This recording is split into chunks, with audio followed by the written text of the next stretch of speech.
حج کے لیے جب آدمی نیت کر لیتا ہے تو کچھ چیزیں منع ہو جاتی ہیں۔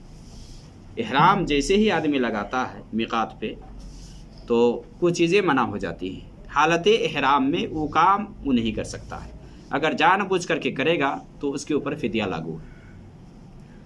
جان بوجھ کر، جس کو ممنوعات احرام کہا جاتا ہے یا محظورات احرام کہا جاتا ہے، اور اس کو آپ اختصار میں جان لیں تو 10 چیزیں بنتی ہیں تقریباً۔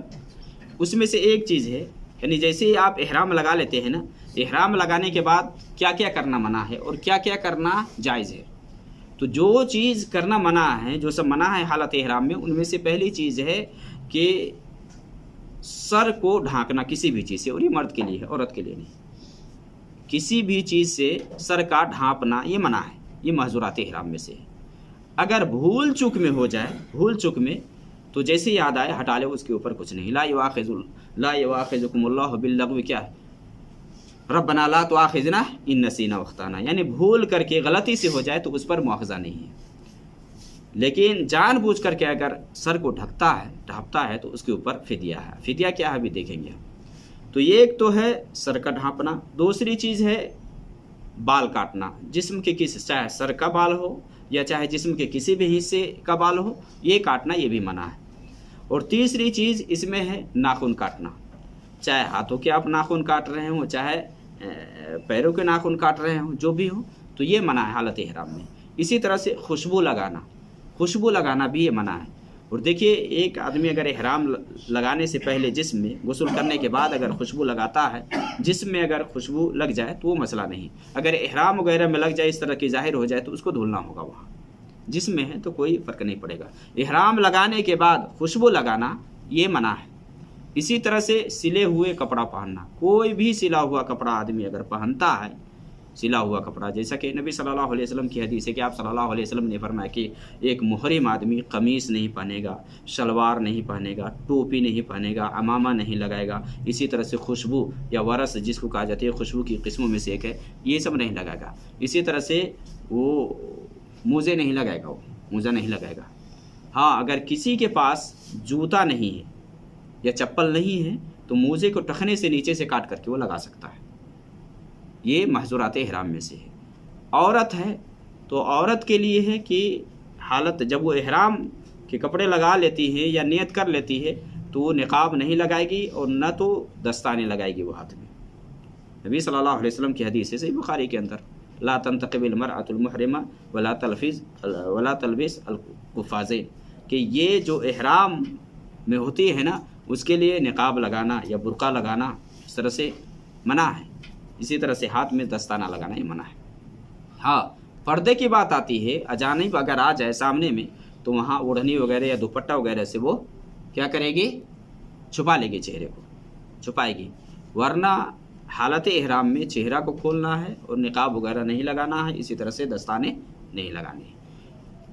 اسی طرح سے حالت احرام میں کہ دل لگی کی باتیں کرنا، شہوت کی باتیں کرنا، یا بیوی سے مان لے چمٹنا، یا وہ اعمال کرنا جو جماع تک لے جائے، یہ منع ہے، یہ منع ہے۔ اسی طرح سے ہم بستری منع ہے، حالت احرام میں ہم بستری منع ہے، جمع ہے، اگر کوئی جمع کرتا ہے تو حج فاسد ہو جائے گا۔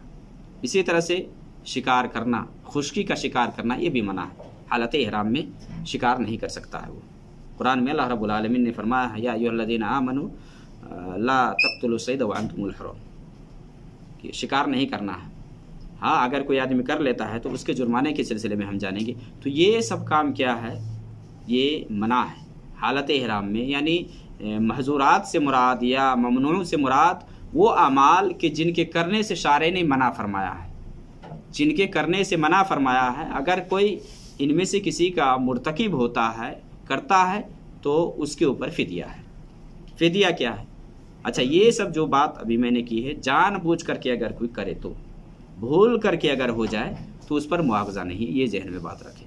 اگر مان لے کہ بھول کر کے ناخن کاٹ لیتا ہے یا کاٹتے ہوئے اس کو یاد آ جائے تو وہ فوراً چھوڑ دے گا، یا مان لے کہ بال کاٹ لیا ہے بھول کر کے، یا خوشبو لگا لیا ہے تو خوشبو اگر لگایا ہے تو اس کو دھل لے گا، وہ جیسے یاد آئے گا وہ جیسے ہی، یا مان لے سر ڈھک لیا ہے تو ایسی صورت میں کیا کرے گا؟ وہ یاد آئے گا تو ہٹا لے گا، اس کے اوپر کوئی جرمانہ نہیں ہے، کوئی فدیہ نہیں ہے۔ لیکن جانتے بوجھتے ہوئے اگر کوئی بال کٹوا لیتا ہے یا ناخن کاٹتا ہے تو اس پہ فدیہ ہے۔ فدیہ کیا ہے؟ قرآن میں اللہ رب العالمین نے فرمایا ہے فمن کان منکم مریضا او بہ اذی من رأسہ ففدیۃ من صیام او صدقۃ او نسک۔ یہ تین ہے، تینوں میں سے کوئی یہ کرنا ہوگا کہ اگر کسی کے سر میں درد ہو یا بیماری ہو مان لے، یا جیسا کہ یہ واقعہ پیش آیا تھا کہ ایک صحابی کے سر میں جوئیں آ گئی تھی تو کھجلا رہے تھے صلح حدیبیہ کے موقع سے، تو نبی صلی اللہ علیہ وسلم نے اسے کہا کہ تمہارے سر میں تکلیف ہے، تو اس نے کہا کہ ہاں، تو یہ آیت نازل ہوئی کہ اگر کسی کے سر میں تکلیف ہے، درد ہے، اگر سر کے بال اتروا لے یا مان لے سر ڈھک لے تو ایسی صورت میں یہ فدیہ ہے۔ فدیہ کیا ہے؟ تینوں میں سے کوئی یہ کرے گا، یا تو وہ 3 روزے رکھے گا، فمن کان منکم مریضا یعنی جو تم میں سے بیمار ہو جائے، او بہ اذی من رأسہ یا سر کے اندر کوئی تکلیف ہو یا پریشانی ہو، ففدیۃ من صیام 3 روزے ہیں، اس کے حوالے سے حدیث کے اندر 3 روزے ہیں، او ففدیۃ من صیام او صدقہ، یا 6 مسکینوں کو کھانا کھلانا ہے، طعام جس کو کہا جاتا ہے، 6 مسکینوں کو کھانا کھلائے گا وہاں، یا یہ جانور قربانی کرے گا، نسک۔ ان تینوں میں سے جو آسانی ہو وہ آدمی کر دے۔ اچھا، یہ تو کس کے بارے میں ہے؟ جو جان بوجھ کر کے بال کاٹ لیتا ہے، سر ڈھک لیتا ہے، ناخن کاٹ لیتا ہے، خوشبو لگا لیتا ہے نا، اسی طرح سے سلے ہوئے کپڑے پہن لیتا ہے، یہ اس کے لیے ہے۔ اس کے لیے ہے کہ اس میں کیا ہے؟ فدیہ ہے۔ فدیہ میں کیا ہے؟ یا تو 3 روزے رکھے، یا 6 مسکینوں کو کھانا کھلائے، یا ایک قربانی کرے، ایک جانور ذبح کرے۔ لیکن جو آدمی، اچھا، یہ محظورات احرام میں سے ایک چیز یہ بھی ہے کہ نکاح کرنے سے روکا گیا ہے۔ نبی صلی اللہ علیہ وسلم نے فرمایا کہ ایک محرم آدمی نہ تو خود اپنا نکاح کرے، نہ کسی کو نکاح کا پیغام دے، اور نہ کسی کا نکاح کروائے، کسی کا نکاح بھی نہ کروائے۔